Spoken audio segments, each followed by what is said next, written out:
Okay, once this thing gets hot enough, you open that valve, the water comes out on this side, but that would be coffee. But again, I'm just making it now, running it with plain water to clean it out.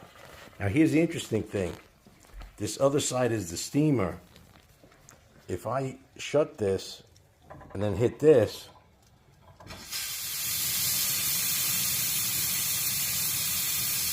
you're getting to steam your milk. But it sounds like this thing could be a bomb.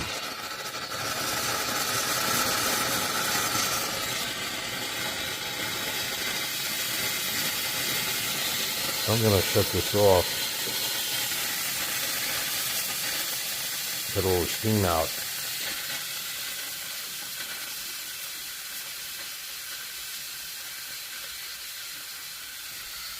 This definitely doesn't seem like it has a safety valve.